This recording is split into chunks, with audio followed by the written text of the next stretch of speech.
ቤተሰብ እንግዲህ ብራም አልሰበረለው ሁለተኛ እንትን ተገኘባት ብለዋልና ልንገራቸው ብዬ ነው። ወይ በላቸው ወይ ጣፋጫት ስነ ስርዓት አርፈሽ ተቀመጪ።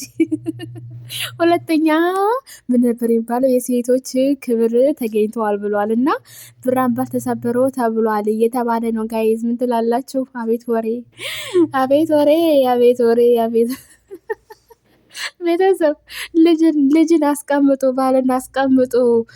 ምን አይነት ብልግና ነው ጋይስ? ምን አይነት ብልግና፣ ምን አይነት የተባለቀ የተጨማለቀ ስራ ነው የምትሰሩት?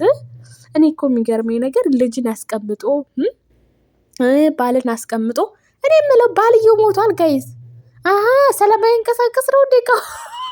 አብርሃም ጋር ሄደ። ወይኔ ዳኒ አንተ እኮ ነው ጉድ የሰራህን። በቃ አደረኩ አተ አውዙ ቢላሽ ታረሱ አይድሌ ብሎ ነገር ሌላ ስህተት ላወራ ነበር ጋይስ። እና ማለት ነው አሁን እንግዲህ ውድ ቤተሰቦቼ ማለት ነው እምላችሁ ነገር ማለት ነው አቶ አብርሃም እና አባጋዝና ቹሽሚት ትናንትና በጣም ስሜት ላይ ያው ተቋረጠባቸው፣ ሌሊት ሆኖባቸው ማለት ነው። እና ያው ነጋባቸው። ከዛ እኛ ጋር ቪዲዮ ለመስራት ተዘጋጁ፣ በቃ እኛን ለማሳመን ማለት ነው። እና እንደዚህ በቃ ቁልት ብሏት የሚያቆላቁላት እና ማለት ነው ልንገራችሁ። እና በጣም ባለጌዎች፣ በጣም የተጨማለቃችሁ ስራ ነው የምትሰሩት። ሼም ነው፣ ይደብራል። አንድ ባለትዳር ሰው እንደዚህ ሲወርድ እኔ በህይወቴ አንተን አየሁ ማለት ነው። በእውነት እኔ ብሆን ግን እሱ ጋር እንደተኛ ነበረ ሚጣርጌ ሰማይ ላይ ሰባተኛውን ሰማይ ላይ መወረውርህ ማለት ነው። እውነቴን ነው። እና ቤተሰብ የሆነ ሪካርድ አለ። እሱ ሪካርድ በደንብ አዳምጡት። ቪዲዮን እስከመጨረሻው ተከታተሉ። እውነቴን ነው። ይሄ ሪካርድ ለእናንተ ጠቃሚ ነው። ሼር አድርጉልኝ ውድ ቤተሰቦቼ ማለት ነው። እና በጣም የሚያስጠላ ነገር ነው። ተዘጋጅታ እንደዚህ መጣ አጠገቡ ስተኛ በጭራሽ የማይሰማበት ምክንያት እንግዲህ ሬሳ ከሆነ ብቻ ነው። አብርሃምን በፍጹም አላምነውም። ለትዳር የሚሆን አይነት ወንድ አይደለም። በፍጹም ሊቀየር አይችልም። ድራማ የሚሆን የፈለገ ፕራንክ የሚሆን ማወቅ ያለባቸው ነገር ሄርሜላ አብርሃምን ለመፈተን ወይም ደግሞ መፈተን ብቻ ሳይሆን ሮታን ለማስቀናት አስባ ሆን ብላ ይህንን ቪዲዮ እየሰራች ነው።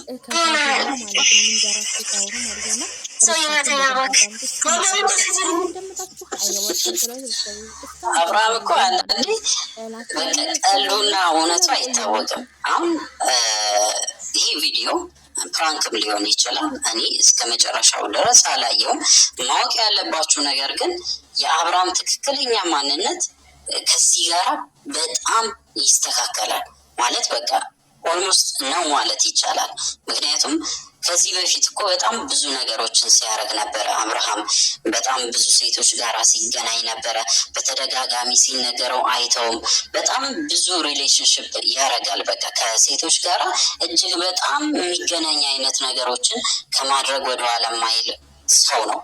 ማወቅ ያለባቸው ነገር የአብርሃም ሴሰኝነት ወይም ደግሞ ሱስ በጣም እጅግ የጋጦጥ ነገር ነው። በቃ የሚያደርገው ነገር በጭራሽ ሚዲያ ላይ የማታስቡ ነገሮችን ሲያደርግ ነበረ አብርሃም፣ ሌላ ሰው አይደለም። አሁንም የሚሰሩት ነገር ድራማም ይሁን ፕራንክም ይሁን ለየት ያለ ነገርም ቢሰሩ ራሱ እኔ የአብርሃምን አቋም በደንብ አውቃለሁ። አሁን ምን ሰራለሁ ማለት እንዲ አብርሃም ያደረው ሳንትና ማታ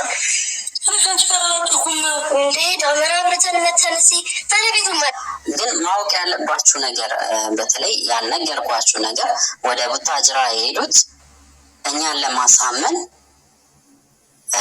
በአንድ ቀን ውስጥ ተነስቶ ሄዶ ሳይሆኑ ከ5-6 ቀን በፊት ወደ ቡታጅራ ገብቷል አብርሃም። ማወቅ ያለባችሁ ነገር እዛ ቦታ ላይ ሩታም ተገኝታለች፣ ሄርሜላም፣ ሁሉም ሰው ተገኝቷል።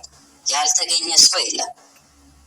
ሄርሜላም ባይዜ ከ5-6 ቀን በፊት ነው ከአብርሃም ጋራ ወደ ቡታጅራ ሄደችው። ፐርፐስሊ እንግዲህ ማወቅ ያለባችሁ ነገር ልጁ ማድረግ የፈለገውን ነገር እያደረገ መሆኑን ለማሳየት ነው። በቃ ቡታጅራ የሄዱት በተለይ ከሄርሜላ ጋር ተነጋግሮ ፈልጋ እሷም እንግዲህ እዛ ቦታ ላይ የሆነ ቆንጆ ጊዜ ለማሳለፍ ያንን አስቦ ነው ወደ ቡታጅራ የሄዱት።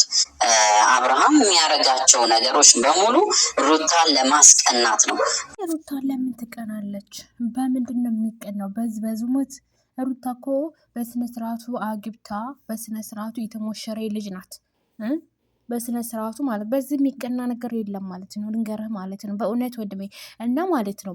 አንደኛ ነገር ይሄ ዝሙት ነው። ሩታ ደግሞ በዝሙት ምንም አቀናም ማለት ነው። እዚ ጋር ደግሞ ማለት ነው አብርሃም ለማስቀናት ይሁን ሄርሜላ ለማስቀናት ይሁን አይ ዶንት ኬር ግን ከሩታ ራስ ይውረዱልን በቃ። አዎ ከሩታ ራስ ይውረዱልን። እኛ ሲጀመር ደግሞ የሩታን ፎቶ እየለጠፋችሁ አስሬ አትምጡብን አንፈልግም። እንዴ በቃ ናስጠላችሁን እንዴ መረራችሁን። እውነቴን ነው። የሩታን ፎቶ ብቻ ፖስት ታደርጋላችሁ ብቻ እንደፈለጋችሁ። ማናዘዛችሁ? ማናችሁ እናንተ እንዴ? ምነው አበዛችሁት እናንተ? እሺ አሁንም ደግሞ የተናገረ ወንድም ያለ ማለት ነው 5 ቀንና ከ6 ቀን በኋላ ነው 6 ቀን 5 ቀን ሆኗቸዋል ቡታጅራ ተገቡ። ግን ቪዲዮ አሁን ነው የተለቀቀውና ሆነም ቀረም ሩታም ሄደች። ሩታ እኮ ቤተሰቦቿ ጋር ሄደችው ቡታጅራ ማለት ነው። አብርሽ ጋር አይደለም ሄደችው እኮ ሩታ እኮ ቤተሰብ ጋር ነው ሄደችው ቀድማ ማለት ነው። አሁን አይደል ሄደችው። እና እናንተ ደግሞ አታስመስሉ። እያዳሚሽ እየመጣሽ ማለት ነው አስመሳይ ማለት ነው። ልንገራችሁ ማለት ነው። ሲጀምር ደግሞ አብርሽ በጣም ሱሰኛ ብልሃል። አዎ በጣም ሱሰኛ፣ በጣም የሴት ፍላጎት በጣም አለው ማለት ነው። በጣም ከምታስቡት በላይ ማለት ነው። እውነትህን ነው ወንድሜ በትክክል እንዴ። ሱሰኛማ ይሄ እኮ የታወቀ እኮ ነው። ይህንማ እያየን አይደለ እንዴ በደንብ እንዴ። ይሄማ ማንም እኮ ቢጠየቅ እኮ ማንም ይመሰክራል። እውነቴን ነው።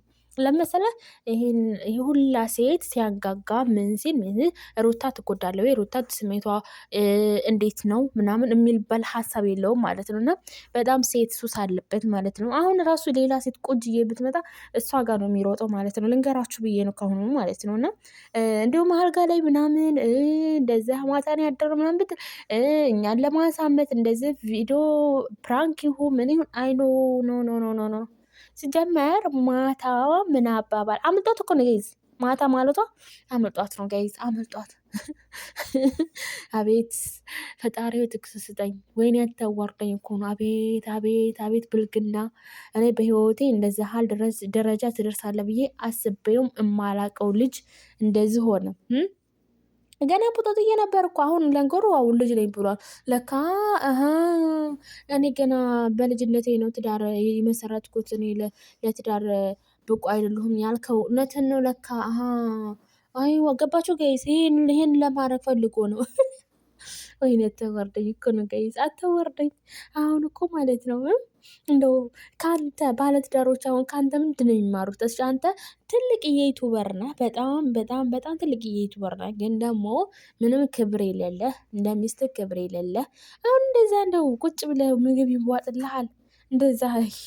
እና ቤተሰብ እንደው ጉራጌ የሚጨፍሩትን አይቼ እንደገና ቪዲዮ ሰራላችኋለሁ። እናቴ እንዴ ይሄማ ይሰራለሁ።